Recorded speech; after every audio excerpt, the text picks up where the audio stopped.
Hey everyone, welcome to the Industry Show. I'm your host, Nitin Bajaj, and joining me today is Neha Singhal. Neha, welcome on the show.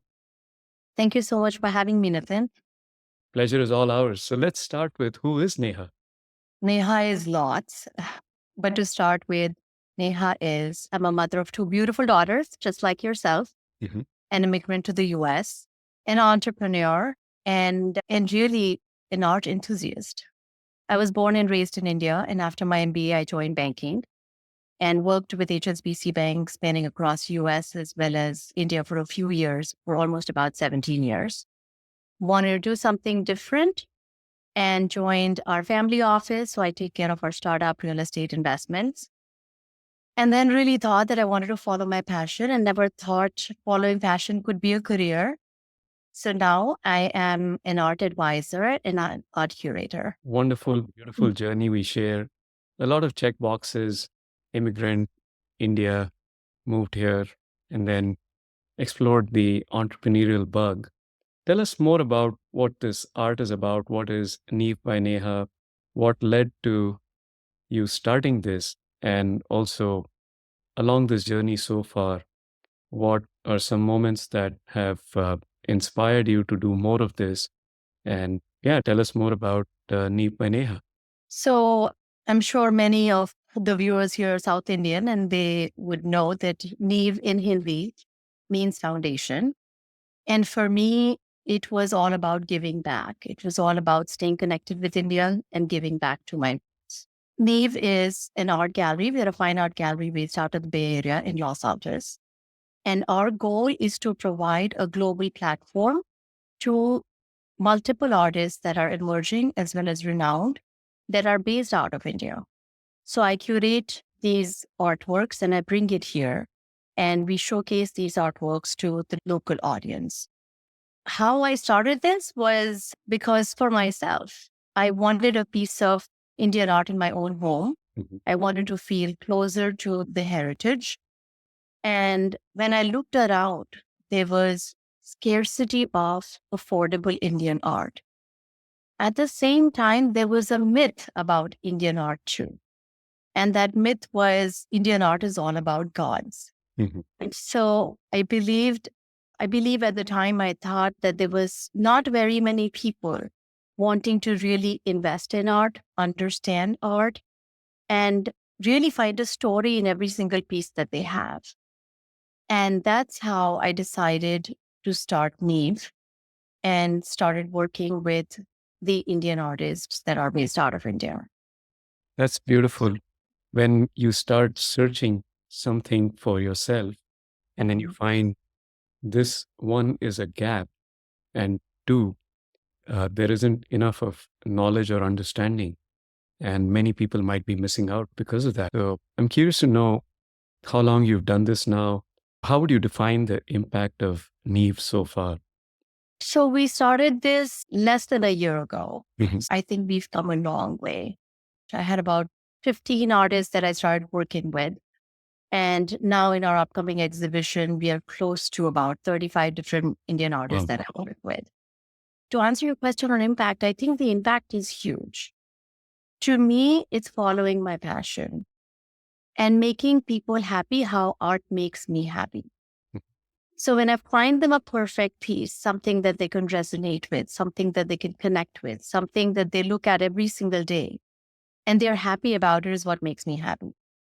But the artist who's put in their creativity, their time, their thoughts in creating that piece, when it goes to somebody's house and somebody looks at it, admires it every day, that's what makes them happy. So I think the impact has been huge. We've had very successful exhibitions and more I have had the opportunity to meet many organizations, many people just simply saying what you're doing is fantastic. How can we help promote this in this country? It's so wonderful to one, get validation of the work you're doing, the gap you're filling, and the access you're providing. But I also love the fact that in this equation, when you're able to solve for it and get people together, it's not just a transaction, but you're making three people happy in the process. Absolutely. The It's huge. the person that appreciates the art, the person obviously that creates the art, and then you that's able to bring the two together. And you're not making somebody happy just once. They Right. look at it every day and they So feel true. happy about it. So I would feel bad if somebody's made a wrong decision. So I often encounter situations where I have to stop the clients because they may not have the knowledge. And I would tell them, this is not the right piece for you. This is a better piece for you. And I help them make better decisions. So appreciating art and then obviously buying, I consider more as a transaction because the appreciation has already happened. Mhm. I'm curious to know, this is such a personal taste and uh, journey, if you will, because this is something you have to like and appreciate over a longer term, which may come with its own challenges. So, my question is, what is the one big challenge that you face in all of this? If you think about it, you answered that question. The biggest challenge in this is education. Mm. People appreciate art, but deciding on what to see when they want to buy an art piece for their home, whether it's the technique of art, it's the style of an artist, it's the level of an artist, the experience, the scale of the art piece that would go best in their space, just the entire look, how it pulls everything together is very difficult. And that's where we come in. So the biggest challenge is making the clients realize what is right for them. What's the right art piece for them? Is it the right time for them to invest in it? And all this really comes together once they continue to see and spend a little bit of time to decide on it. So that has been the biggest challenge that I have faced is just the need to educate them in investing in authentic pieces of art versus mass productions, not just simply looking at decor, but something that has a hidden story inside it. Makes sense. And that's where it transforms from being a piece of work to piece of art. Yeah. Now, I'm curious to hear the most exciting opportunity that you have in front of you. Oh, that is the most exciting opportunity is educating people on how to select that right piece, how to really understand art. I think my goal is to really bridge the gap in providing personalized art advisory services. So I think what has been working very well for us is we are a by appointment only gallery. We speak with our clients, we understand their needs. I often visit their home to really see the space for which, for what they're looking for. And then giving them ideas and options because it can be confusing when you go to an art gallery, especially my art gallery, which has 35 different artists, and every artist has its own unique style, unique color combinations. Some are traditional, some are very modern, some are contemporary. To see all of that together is very overwhelming. So I feel the biggest opportunity, it's very, very exciting, is designing a space. So if I'm able to design and shortlist and make it easier for them, at the same time, educate them on why this artist and why not this artist for their space makes the process a lot easier for them. I can imagine like someone like me gets overwhelmed with looking at a food menu in a restaurant. So, That is always me. That is always me. I could use some advisory services for that. So I always ask for recommendations. yes.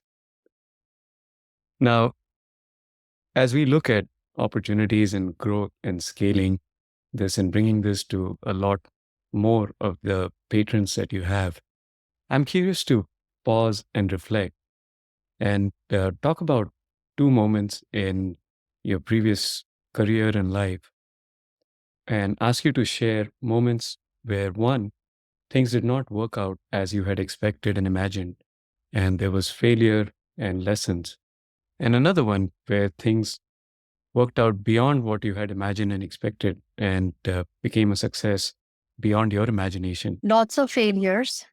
And I wouldn't say failures, I would say lots of learning. Yes. Especially as an entrepreneur, you wear multiple hats. You are You're taking care of finance, you're taking care of marketing, you're shaking hands every day trying to get the word out. So a lot of networking. In my space specifically is a lot of logistics. So at the time when I started this journey, it was, how do I bring the artwork? How do I frame it? How do I create a space where everything pulls together and looks nicely? So a lot of creativity. I think the learning from that for me has been to prioritize and to understand where your time spent is better and raise your hand when you need help. Because we always try and we feel this is our baby. If this is my baby, I'm going to do everything. But I felt when I started this journey about a year ago, the first exhibition, I thought I'm going to pull it off together, 100 art pieces. I'll take it myself. I'll set it up myself. I'll do everything. I did it. But I could better utilize my time and ask for help where my presence was not really needed. You said it in a very nice way. My politically incorrect way of saying that I'm a control freak and I want to do it all because it just, that's just how I am. So, But that's true. That's how it is because you have confidence in yourself and you feel teaching someone else is going to take longer. But guess what? That's going to go a long way. yes. As we spoke about earlier, I don't check my social media anymore because there is someone better for that job. Yeah. Versus my time spent should be out spreading the word, meeting art directors, gallerists, collectors. And that's where I've learned to balance it out and really manage my time better. So the other moment where I asked you to brag a little bit about some,